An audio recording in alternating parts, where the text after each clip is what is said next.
They will ask you why I did it. They will use words like malicious, vengeful, unstable. Corporate analysts will chart the fallout for decades, using my actions as a case study in digital terrorism. Psychologists will write papers about me, diagnosing my motivations from afar with clinical detachment, probably settling on some form of complex patricidal obsession. Let them. Their words are just static, the meaningless hum of a world I no longer inhabit. They see the what, but they will never comprehend the why. The why isn't an event. It's a slow erosion, the grinding of a soul down to a single sharp point of purpose. My name is Kaylin Sterling, or it was before I was erased. This is not a confession for them. This is for me. This is the final entry in a log that no one else will ever read. 5 years. 1,825 days. I have counted each one. Each day spent in this cage of my own meticulous construction. A 3-room coffin nestled deep in the forgotten bowels of Viridian City. Up in the Zenith district where my father lives and breathes. The rarefied air of the corporate elite. The sun glints off chrome and glass spires that pierce the clouds. Down here in the undercroft, we don't have sun. We have the perpetual twilight of neon, a constant, sickly glow that filters through the grimy windows and paints my skin in shades of magenta and cyanide blue. The air itself is a soup, thick with the metallic tang of recycled water, the scent of ozone from my server racks, and the ever-present aroma of fried synth protein from the noodle stalls on the street below. This is my sanctuary. This is my armory. This is the tomb from which I orchestrate my resurrection. My world is contained in these 3 rooms but it is also infinite. The main wall of my central chamber is not a wall at all. It is a mosaic of screens, a digital panopticon that gives me a god's eye view of the empire that should have been mine. I have 27 active feeds at all times. I see the stock tickers, the internal network traffic of Sterling. Enterprises, the private security feeds from the executive floors. And I see him, Richard Sterling, my father. Tonight, he is the keynote speaker at the annual Viridian Progress Gala, the city's most prestigious corporate event. He stands on a stage bathed in warm golden light, a flute of shimmering champagne in his hand. The camera loves him. It always has. He has the kind of face that inspires confidence, strong jaw, sovereign templates, eyes that crinkle at the corners when he smiles. It is the best mask money can buy. He speaks of vision, of integrity, of the sacred trust between a corporation and the city it serves. His voice is a rich baritone, smooth and practiced, each word a polished stone dropped into the quiet pool of his audience's adoration. We at Sterling Enterprises believe in family, he says, and I have to mute the audio, my hand. Clenching into a fist so tight my knuckles ache. The hypocrisy is a physical thing / a bile that rises in my throat. He has no idea that his benevolent empire is a house of cards, built on a foundation of my stolen dreams, and Tade, his forgotten daughter / am about to become the hurricane that brings it all down. The memory of the end is not a blur. Trauma is not always mercifully vague. Sometimes it is crystal clear, a high-definition recording playing on a loop in the quiet theater of the mind. It was 5 years ago, the day before the public launch of Aura OS, my creation. I had poured my entire life into it / every waking hour of my 20s, sacrificed at the altar of code. Aura OS wasn't just an operating system. It was a paradigm shift, a symbiotic interface that anticipated user needs, Tatliernid, that grew. It was elegant, powerful, and beautiful. We had outmaneuvered every competitor. My little startup, born in a university dorm room, was poised to decapitate the industry giants, including Sterling Enterprises, his company. He had been so proud, or so I thought. He'd been my primary investor, my mentor. You have a gift, Kaylin, he told me 1,000 times since I was a child. His large, warm hand on my shoulder. He bought me my first computer when I was 7. He taught me BASIC. He looked at my first clumsy programs with a father's beaming pride. A mind like a diamond, he'd say. Sharp, clear, and unbreakable. All that time, he wasn't nurturing a daughter. He was forging a tool, an asset. And when that asset threatened to become a competitor, to outshine him, he simply repossessed it. The day of the betrayal began with a celebration. He called me to his office on the top floor of Sterling Tower an hour before the final pre-launch board meeting. A drink, he'd said over the com, to my brilliant daughter, to the future. His office was a cathedral of corporate power / all dark wood and brushed steel, with a panoramic window that looked down on the entire city. He poured 2 glasses of rare, expensive whiskey. He handed one to me. He smelled warm, paternal. I am so incredibly proud of you, Kaylin. I drank. I trusted him. The first sip tasted normal, but by the third, a strange, syrupy languor began to creep into my limbs. The edges of the room seemed to soften. His voice began to sound distant, like it was coming through water.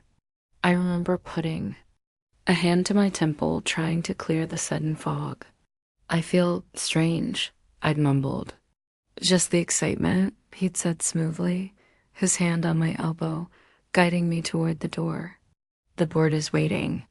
It's time to make history. I stumbled into the boardroom. The long, polished table was surrounded by the grim-faced men in tailored suits who constituted my board of directors. They all owed their positions to my father's influence and investment. They were his men, not mine. I saw that with a sudden, sickening clarity. My chair at the head of the table was empty. My father stood in my place. On a large screen behind him was a projection of emails, financial transfers, data logs.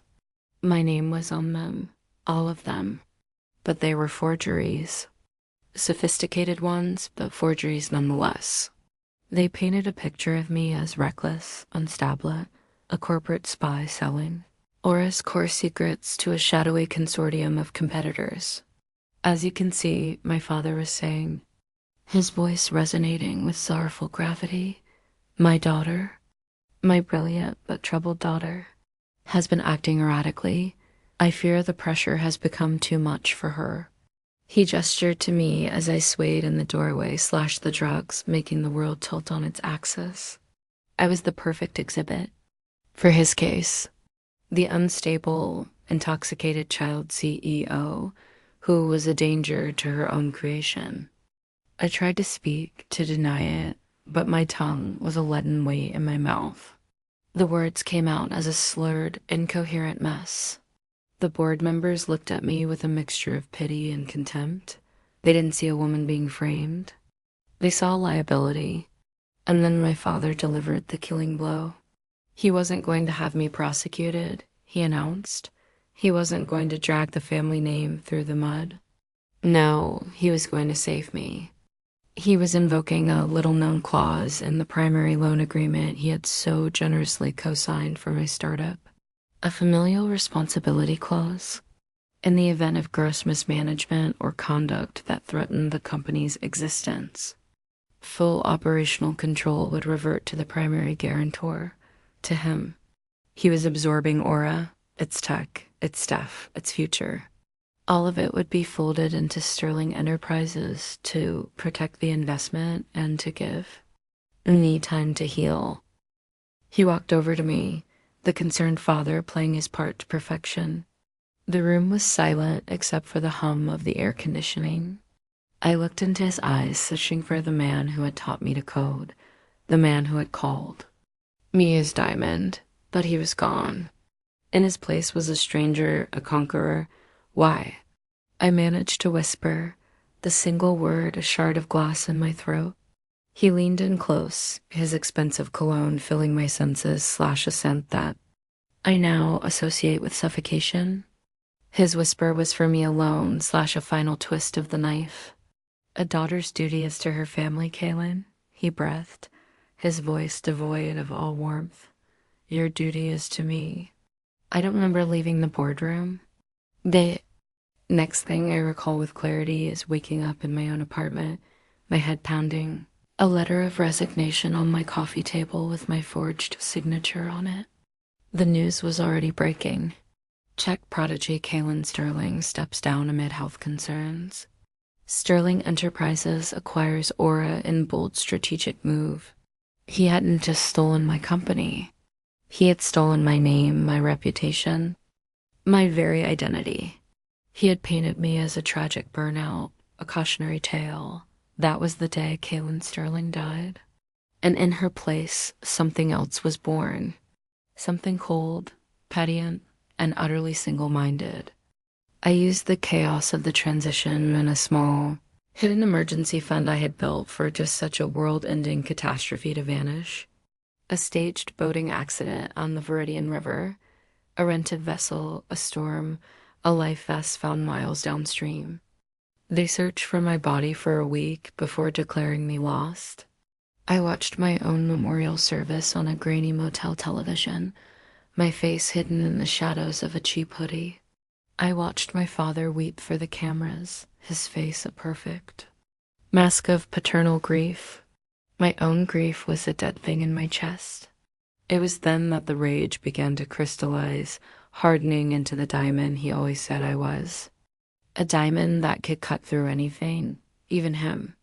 My plan for revenge has 5 stages, a dark mirror of the grief he tried to force upon me.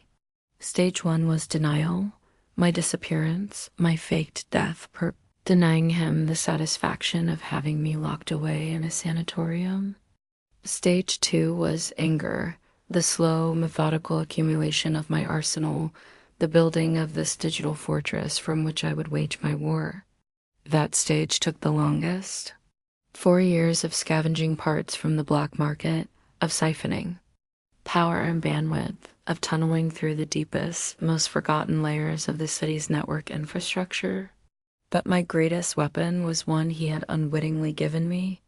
When he absorbed Aura, he absorbed its code. His engineers, arrogant and lazy, thought they had scrubbed it, patched it / made it their own. They found the backdoors I wanted them to find. The real vulnerabilities, the ghost protocols I had woven into the very kernel of Aura Us were invisible. They were my secret keys to his entire kingdom, which brings me to now. Stage 3, bargaining. Except I'm not bargaining. With him, I am preparing to bargain for the soul of an ally. A ghost cannot move things in the physical world. I need hands. I need eyes and ears inside the belly of the beast. I need Maya.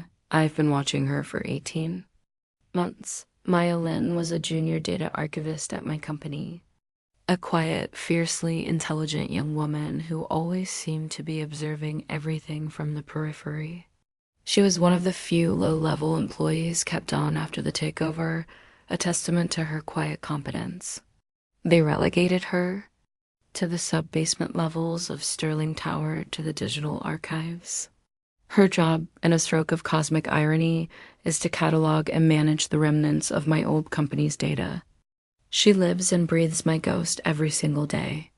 I have watched her grow from a timid new hire into a disillusioned cog in a machine she despises. I see it in the slump of her shoulders as she badges in every morning, in the way she flinches when her overbearing supervisor speaks to her. I have read her private emails, her encrypted chats. I know her frustrations, her dreams of doing something that matters. She hates my father and everything he stands for. She just doesn't have an outlet for that righteous anger. Tonight, I will give her one.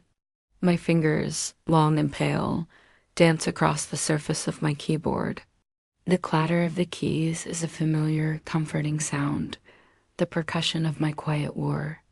I slide through the outer layers of Sterling's internal network security like a phantom through a wall. Their firewalls are pathetic, a product of corporate hubris. I find Maya's terminal. She's working late, cataloging a set of my old design schematics. I watch her on the grainy feed from the security camera in the archive room.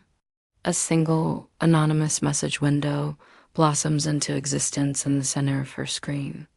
It contains one line of text, not words. Code, a snippet from a debugging module I wrote for an early alpha of Aura OS, a module I named Cheshire because it was designed to appear and disappear at will. The line is the query function. Are you lost in the woods? It was a private joke between me and my original programming team, a reference to an old fairy tale. Only a handful of people in the world would recognize it. I watch her reaction on my monitor. Her body goes rigid. Her eyes widen. She doesn't scream or call for security. She's smarter than that. Her gaze darts around the empty, silent archive room, a cavern of magnetic tape and dormant servers. Her hands hover over her own keyboard, trembling slightly. This is the moment, the fulcrum on which the future pivots. She could dismiss it as a glitch, a prank. She could report it. My entire plan hinges on her character, on the person I have judged her to be. After a full minute that stretches into an eternity, she types a reply, the correct response to the query. The trees are all the same. A wave of relief washes over me, so potent it almost makes me dizzy. It's more than relief. It's a flicker of connection, the first real human contact I have initiated in 5 years. I take a breath and send the next message. I can show you a path. That you can never look back. The hesitation is longer this time. The weight of my words settles on her. She understands this isn't a game. This is a point of no return. Finally, a single word appears on her screen. Where? A grim smile touches my lips. I have her, my hands, my eyes, my first soldier. The weeks that follow are a masterclass in clandestine communication. We build a trust forged in the fires of encrypted data bursts and dead drop storage chips. Maya is a revelation. Beneath her quiet exterior is a core of pragmatic steel. She is terrified, but she is also methodical and brave. She quickly grasps the scale of what I am attempting, and her fear is slowly eclipsed by a cold, righteous fury of her own. She'd admired me, she confesses in one late-night encrypted chat. She knew the official story about my breakdown was a lie. She saw the soul of Aura OS being corrupted, twisted into a tool of corporate control by my father's engineers. She was just waiting for a chance to fight back. She becomes my lifeline, feeding me updated security protocols, personnel, files, and floor plans of the tower's most secure sections. She is the periscope for my submarine, allowing me to see the inner workings of the vessel I intend to sink. While Maya is my hands, I soon realize I will need a cannon. Something with force, with resources beyond my own. This realization comes from an unexpected discovery. As I delve deeper into the core servers of Sterling Enterprises, sifting through financial data and executive communications, I find something that doesn't belong. Traces, the digital fingerprints of another intruder. This is no clumsy hacker. The signature is impossibly elegant, sophisticated, and almost untraceable. They are not smashing and grabbing. They are observing, listening, moving through my father's network with a surgical grace that I, as a fellow artist, can't help but admire. The discovery chills me to the bone. For a moment, I'm terrified. Has my father's security finally caught up to me? But the methods are wrong. This isn't his style. This is the work of a rival. It takes me 2 weeks of nonstop, obsessive work to backtrace the phantom signature. I have to build entirely new algorithms to follow its ethereal trail through layers of proxies and decoy networks. The journey ends at a server bank registered to a shell corporation in Geneva, a corporation that, after 3 more days of digital digging, I linked to one name, Genevieve Dubois. My breath catches in my chest. Genevieve Dubois. The name is a legend, a curse my father has been spitting for 20 years. She is the CEO of Dubois International, his arch-nemesis. Their rivalry is the stuff of corporate folklore, a bitter, relentless war for market dominance. She is his polar opposite, self-made, innovative, and utterly ruthless in a way that he can only pretend to be. To find her inside my father's network is a paradigm-shifting revelation. It means he is more vulnerable than I ever imagined. It means the board has a new player, the enemy of my enemy. This is the bargaining chip I need. This is stage 3. Contacting a woman like Genevieve Dubois is like trying to send a letter to a god. Doing it without revealing myself is even harder. It's a risk of catastrophic proportions, but my plan is too small without her. I can wound my father. With her, I can annihilate him. I spend a full week designing a one-time communication. Channel a digital soap bubble that will exist for a single conversation and then pop, leaving no trace. I craft the message with the care of a poet writing a sonnet. I don't use names. I don't make threats. I simply present her with a piece of data I know she will recognize as authentic and unobtainable from the outside. It's the unredacted technical specs for my father's upcoming bid on the city's new transit system contract. A bid he is certain he will win. I attach the file. I add a single line of text. I know you watch him. I watch him. Closer, and I send it into the void. The wait is agonizing. 72 hours of silence. Every hum of my servers sounds like an approaching drone. Every flicker of the lights a sign of an impending raid. I exist in a state of heightened paranoia, my hand hovering over the physical kill switch that will melt my servers and plunge my entire block into darkness. I start to believe I've made a fatal error, that she's traced me, that her own legendary security team is closing in. Then, on the 4th day, a reply materializes in the ephemeral channel. No text. Just a set of geographic coordinates and a timestamp. A meeting. In person. My blood runs cold. It's a trap. It has to be. Leaving my sanctuary is a violation of the first rule of my existence. But I examine the coordinates. It's in the rest quarter / the derelict industrial heart of the city purr. A crumbling neutral zone where no corporation holds sway. It's not a trap. It's a test.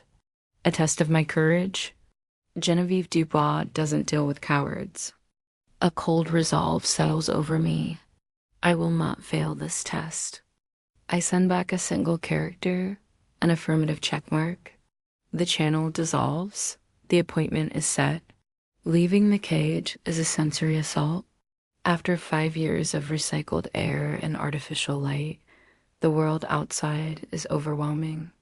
The air in the undercroft is thick with 1,000 smells, damp concrete, ozone spillover from the mag trains above, the cloying sweetness of synth smoke. The noise is a physical pressure against my ears. I dress in the anonymous uniform of a low-level network technician, a gray jumpsuit, a tool bag slung over my shoulder, and a cap pulled low over my eyes. Before I leave, I arm the dead man switch, a simple system of my own design. If I do not return and enter a 64-character deactivation code within a 6-hour window per, a cascade failure will begin. My servers will automatically upload every piece of damning evidence I have on my father to every public news server in the world. It is my only life insurance. The rest quarter is a graveyard of industry. The skeletal remains of factories claw at the perpetually overcast sky. The coordinates lead me to a vast abandoned warehouse. The great steel door groans open under my touch. Inside, the air is still and smells of rust and pigeons. A single beam of dusty light from a hole in the roof illuminates the center of the cavernous space. In that beam of light is a single elegant chair. The rest of the warehouse is lost in shadow, You can remove the hat, Ghost. The voice comes from the darkness to my left. It is smooth, calm, and radiates absolute authority. It is a voice accustomed to being obeyed. Genevieve Dubois steps out of the shadows. She is even more formidable in person than Melmanou's feet. Tall and slender in a perfectly tailored black pantsuit, her silver hair cut in a severe, elegant bob. Her eyes are the color of pale ice, and they assess me with an unnerving intensity. There are no guards visible, but I know they are there, hidden in the gloom. You made a bold move, she says, her voice echoing slightly in the huge space. You showed me you have access to my rival's most protected secrets. Now you will tell me who you are and what you want. My own voice feels rusty, a machine unused for years. Who I am is irrelevant, I say, surprised at its steadiness. A ghost, a casualty of Richard Sterling's ambition. As for what I want, I let my eyes meet hers. I want what you want. I want to see him broken. I want to see his company dismantled, his name disgraced, his legacy reduced to a cautionary tale of hubris. Genevieve circles me slowly, like a wolf studying a strange new creature in its territory. Revenge is a powerful motivator, she muses, but it is also an emotional one. It makes people sloppy. My emotions were cauterized 5 years ago. I counter, my voice gaining strength. All that is left is calculation. I have a plan. I have the access.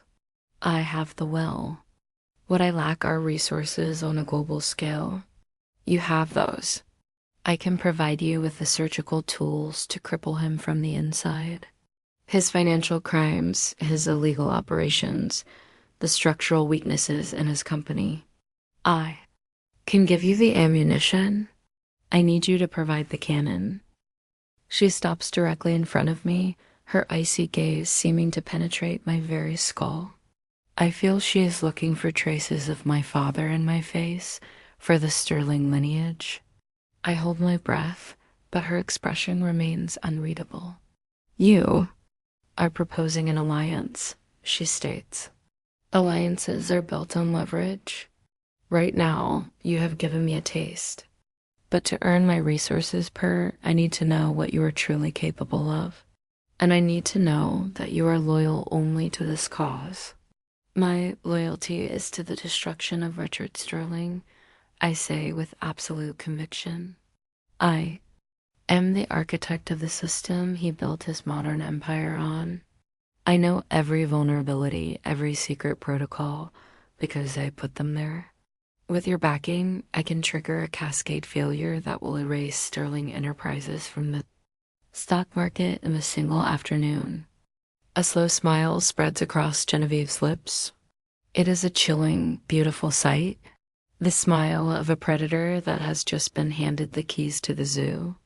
A ghost in the machine, she says softly. How delightfully poetic. Very well, Ghost. You have a deal. She extends a hand clad in a black leather glove. You will have my resources. You will communicate through a dedicated, secure channel my people will establish. You will give me everything you find. In return, I will help you burn him to the ground. But know this. Her eyes narrow. If you betray me, or if I even for a moment suspect you are a double agent, there is no corner of this world you can hide in where I will not find you and extinguish you. Are we clear? I take her gloved hand.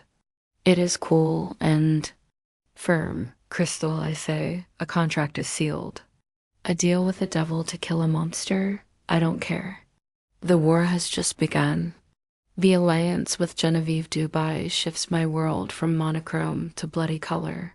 My operation, once a clandestine sniper's nest, is now the command center for a full-scale army.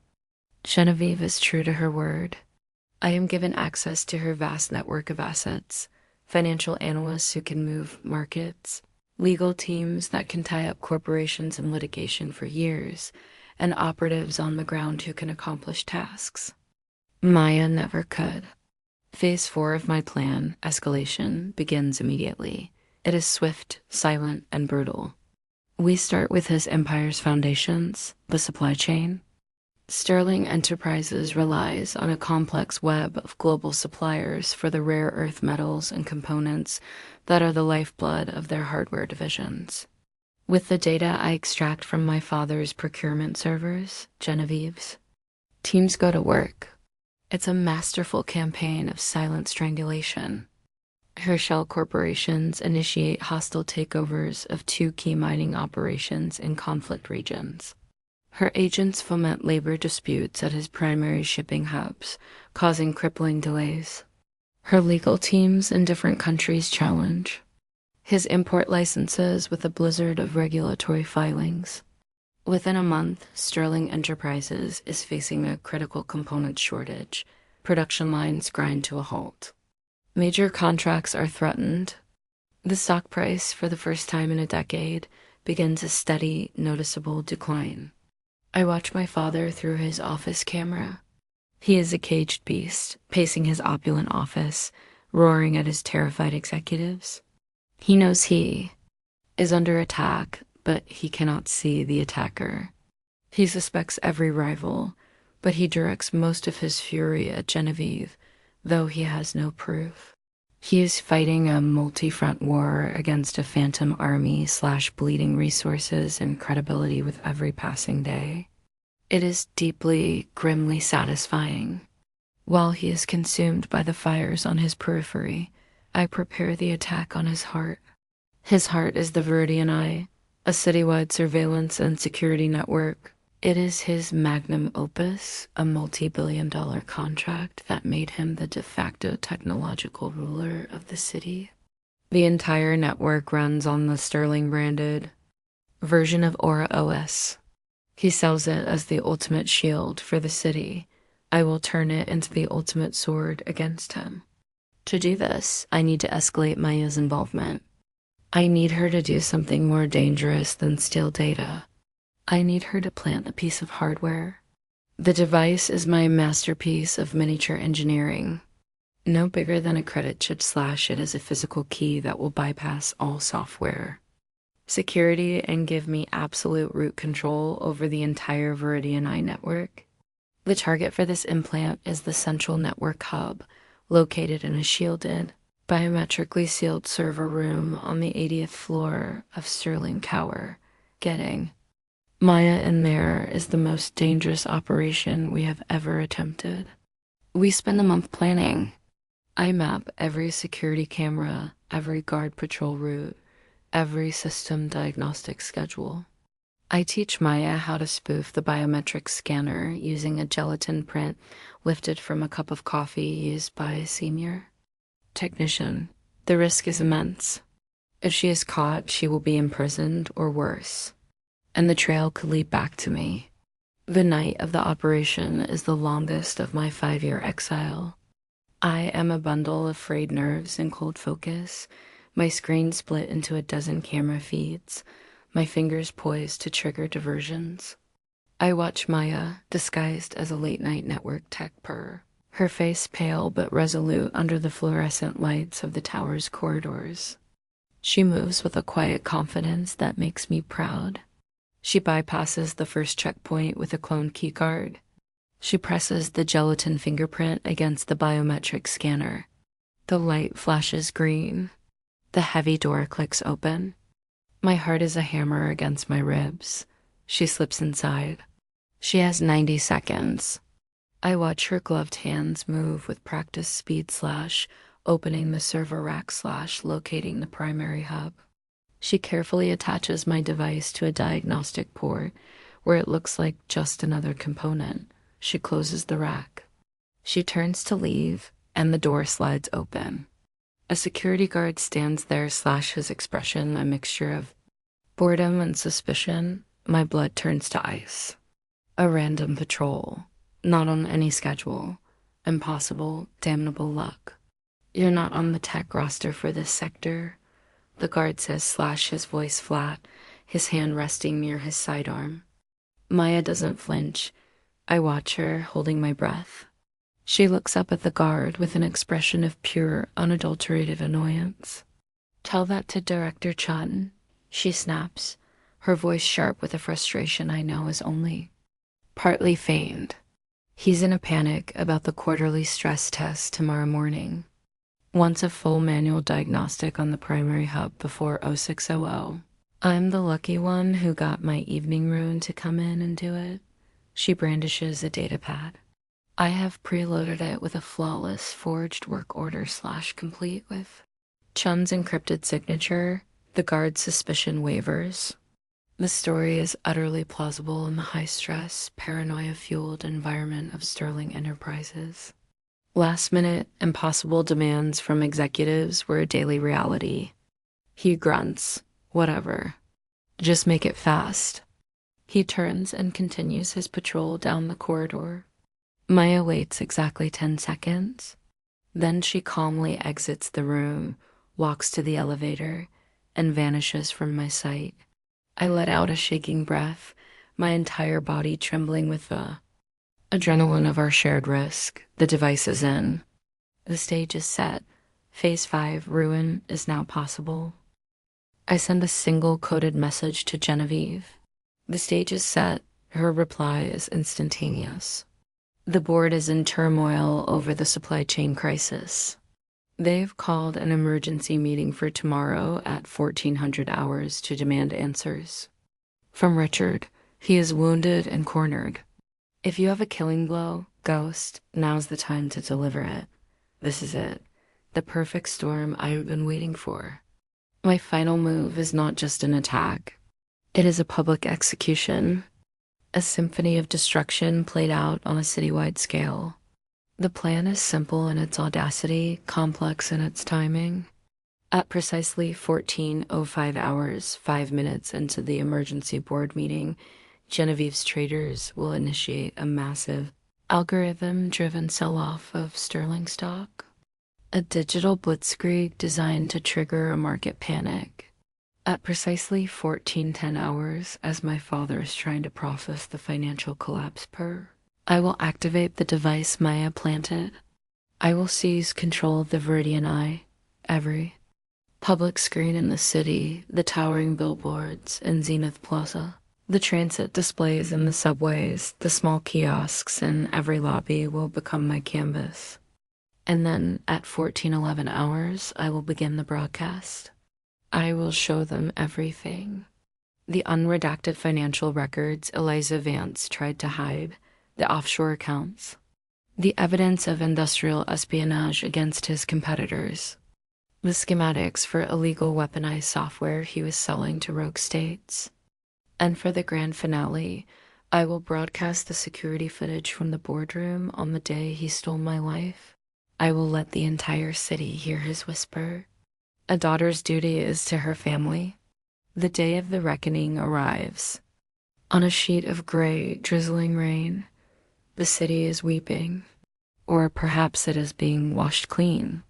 I am in my den, the air thick with the hum of machines working at peak capacity. I feel a strange preternatural calm, the calm at the eye of the hurricane I am about to become. At 1400 hours, I watch my father stride into the boardroom. His face is a mask of thunderous rage. He thinks he is walking in to fight off a pack of nervous board members. He has no idea he is walking onto a global stage for his own immolation. At 14:05, I send the signal. On one of my monitors, I watch the stock market feed. It turns into a waterfall of red. Sterling Enterprises stock plummets, down 10%, 20%, 35%. It's a complete catastrophic freefall. In the boardroom, datapads begin to chime with emergency alerts.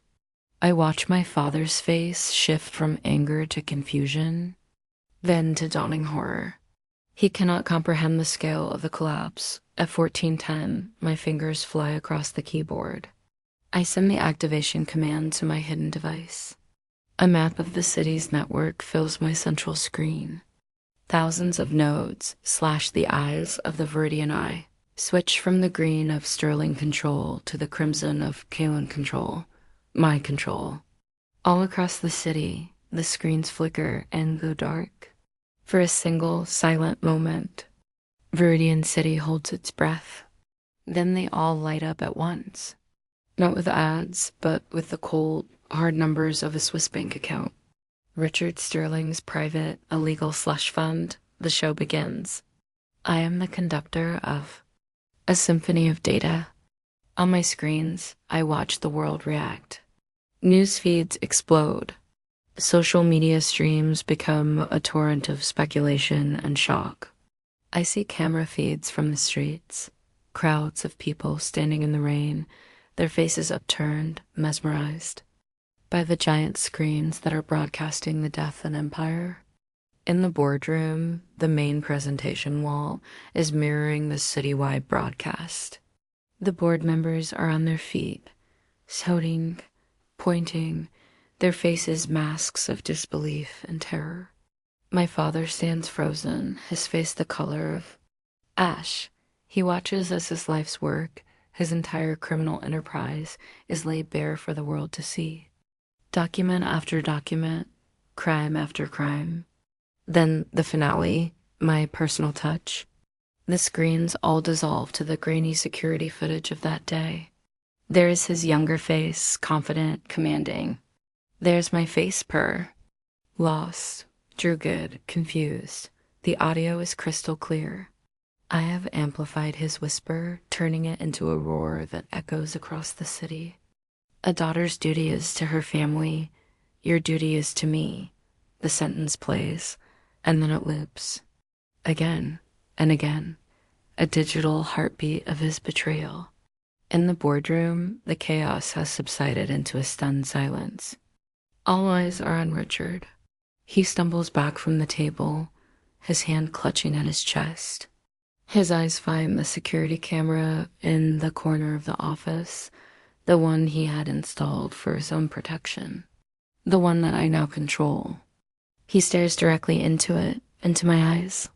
His face is no longer a mask of power. It is a canvas of pure, abject terror. He knows. In that moment, he knows the ghost that is haunting him. His lips form my name, a silent, choked word, Kaylin. And then he collapses, a puppet with its strings cut slash fall into the expensive carpet of the empire he built. And I destroyed. Medics will rush in, but they are far too late. His heart, so full of greed and ambition, has finally given out. He was not killed by a heart attack. He was killed by a memory. He was killed by me. The storm that follows is biblical. Sterling Enterprises implodes. Its stock is delisted. Its assets are frozen by federal authorities. The entire board is hauled in for questioning. The city government is in chaos. Genevieve Dubois, ever trimester strategist, steps into the power vacuum. Dubois international issues, press releases about stability and the need for responsible leadership. She positions her company to absorb the critical infrastructure, contracts to be the savior that rises from the ashes of her rival. Her victory is total, and I handed it to her. I watch it all from the silent, humming darkness of my cage. There is no champagne, no victory celebration. The fire of my rage, the inferno that has fueled me for 1,825 days, has burned itself out. In its place is a vast, cold, hollow emptiness. I won. The monster is dead. The empire is rubble. But I'm still a ghost. The world has changed, but my cage is the same. The silence is heavier now because there is no longer a goal to fill it. The mission is complete, and I am utterly, completely alone. A week later, a final message appears on the now defunct channel I shared with Genevieve. She must have left it open for this one purpose. It is done. A new era for Viridian City has begun. A new empire. There is a place for a person of your unique talents in it. A position of power with unlimited resources to create whatever you wish. The choice is yours, Ghost. The offer hangs in the air. A seat at her right hand. To move from a cage of my own making to one of her designs slash gilded and luxurious, but a cage all the same, to become a part of the new machine. For a moment, I'm tempted. The thought of creating again, of building instead of destroying.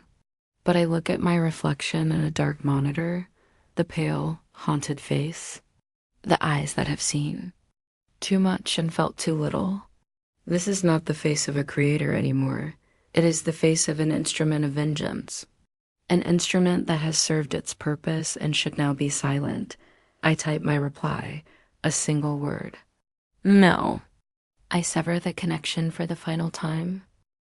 My last act is to secure Maya's future. I transfer a vast sum of laundered, untraceable cryptocurrency to an anonymous account I created for her, enough to live a dozen lifetimes, enough to escape Viridian City and its ghosts forever. I send her a final message. Be free. Her reply comes a few minutes later.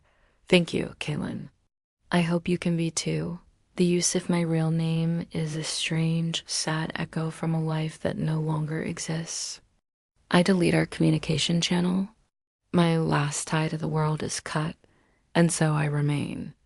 A ghost in a tomb of my own design slash surrounded by the humming servers that are my only companions.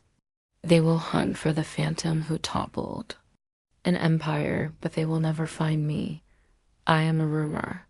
A line of ghost code in a dead man's machine. I have done what I set out to do. I have fulfilled my duty.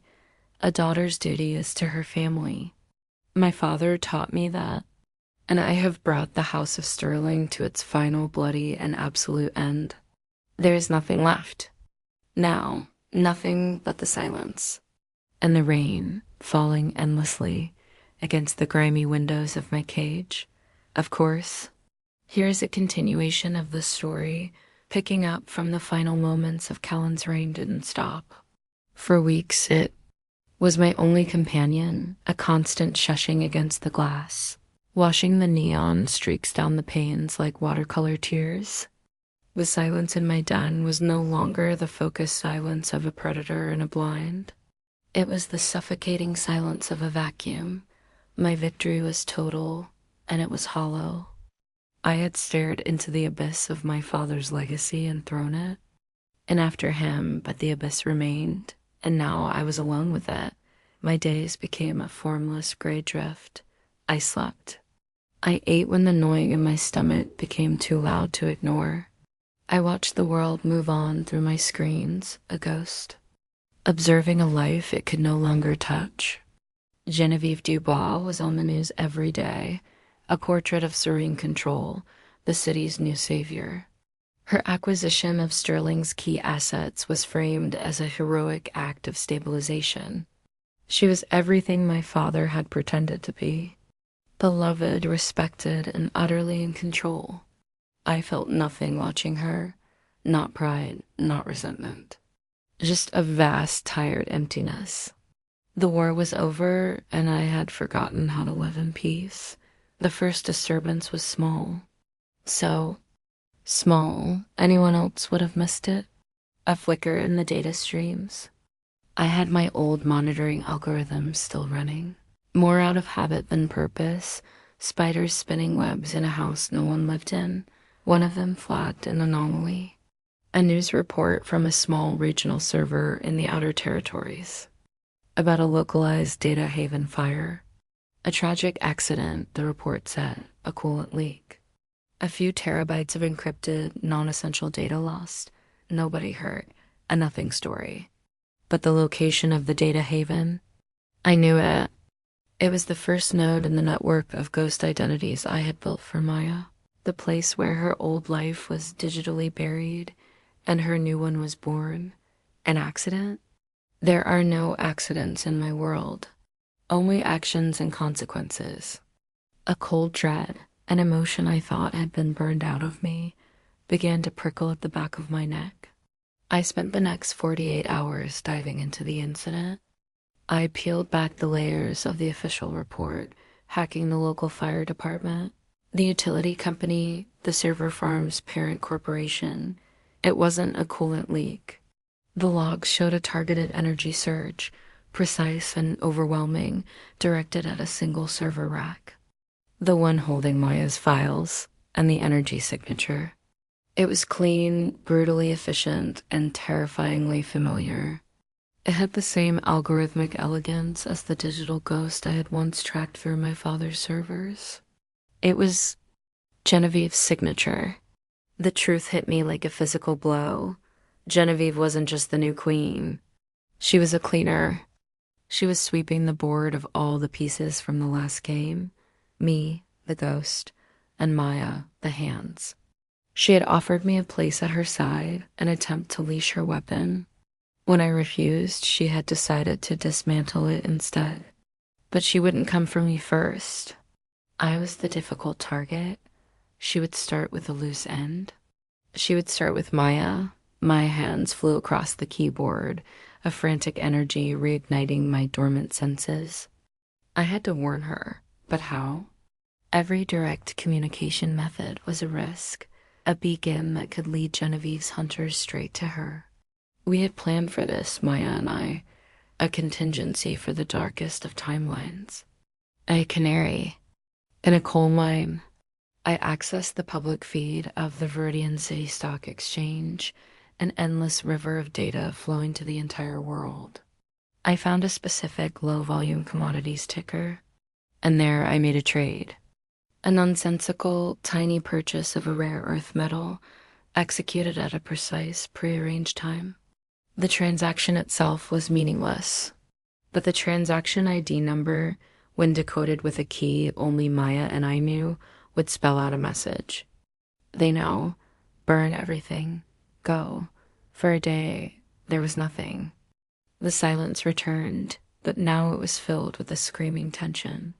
I watched the news, the network traffic, searching for any sign. Had my message been too late? Then I saw it. A flicker of activity from another node in Maya's. Escape network. A different public data stream, a global weather satellite, began broadcasting a tiny, almost unnoticeable packet of corrupted data. It was her SOS, her reply to my canary. I decoded the string.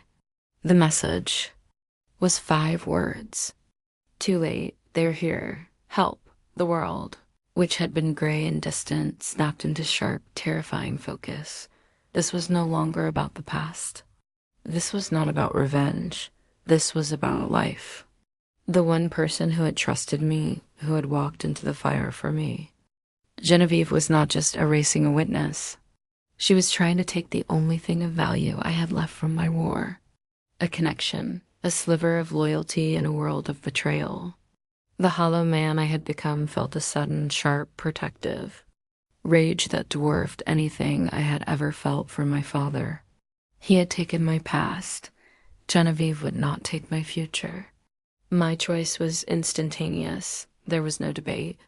The ghost would walk again. I sent a new transaction through the stock market feed. Another coded message from Maya. Hold on, I am coming. Then I turned my attention to the queen. I opened the secure, one-time channel I had built to contact Genevieve. Weeks ago, I knew her people would be monitoring it, even if she believed it was dormant. It was a direct line to her new throne room. I sent no text, no threats. I sent a single file. It was the raw security footage of my meeting with her in the warehouse. Footage I shouldn't have been able to record. Footage that proved I had my own secrets, my own contingencies.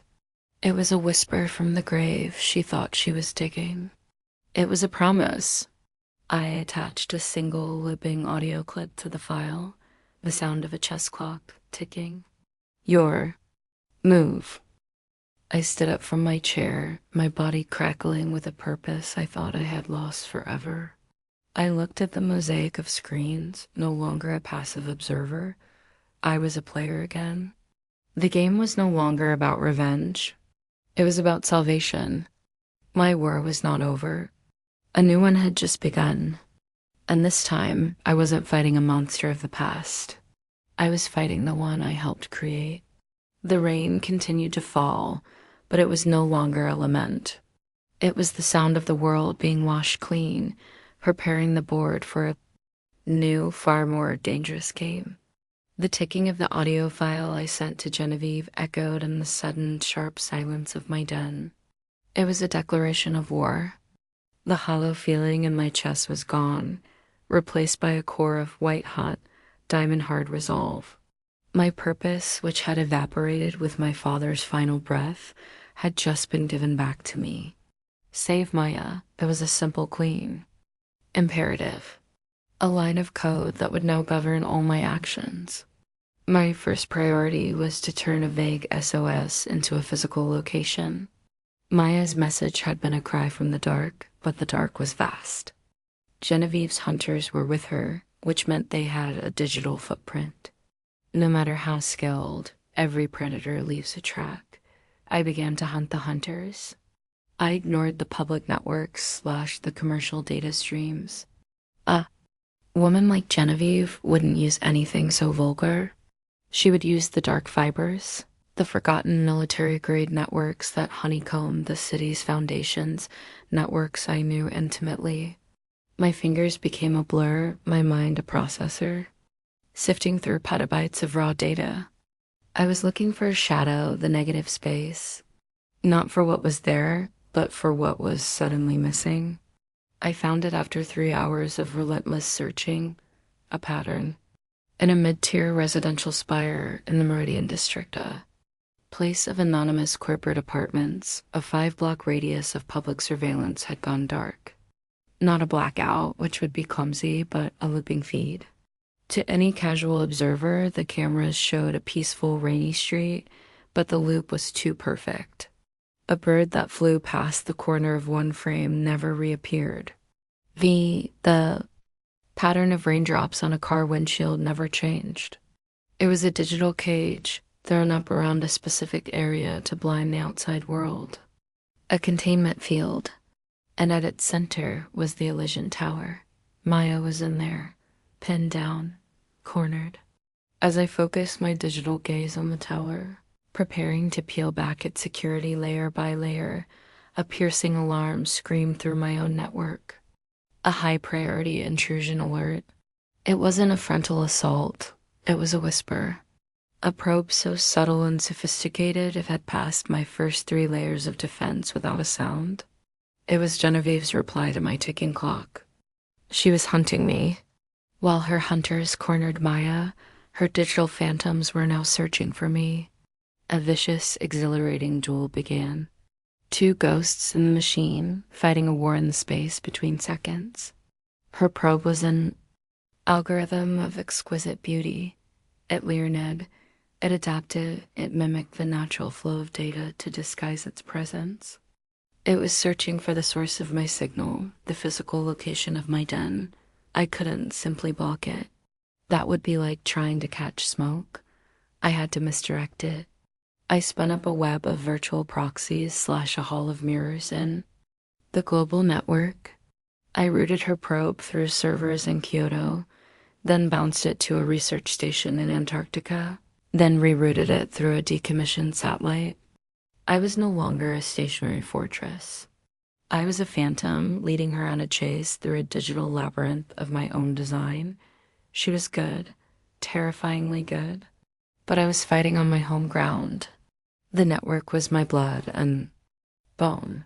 The fight took hours. My fingers ached, my eyes burned from staring at cascading lines of code. For every feint she made, I had a counter. For every door she tried to open, I built a wall in front of it. I finally trapped her probe in a recursive loop, a digital Ouroboros that would chase its own tail for weeks giving me time.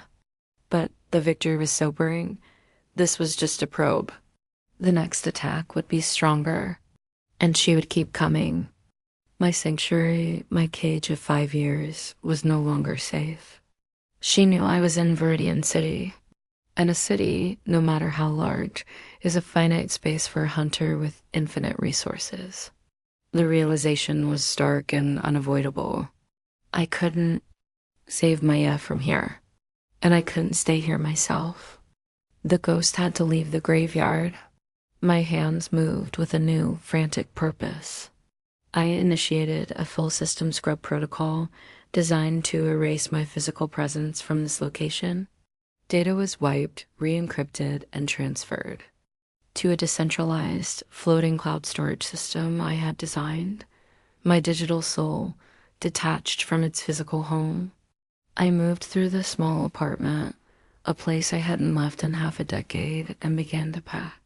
Not clothes, hardware, a hardened laptop with no wireless capabilities, a set of custom-built decryption keys on physical chips, burner coms, a roll of cash, and a set of flawless fake IDs.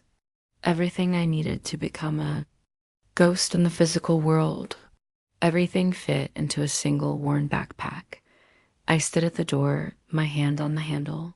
I took one last look at the room, the wall of dark screens, the chair where I had watched an empire fall, the home in the prison that had defined me. It was a part of me, a chrysalis I was now forced to abandon. I didn't feel sadness. I felt a cold, sharp clarity. The past was finally, truly gone.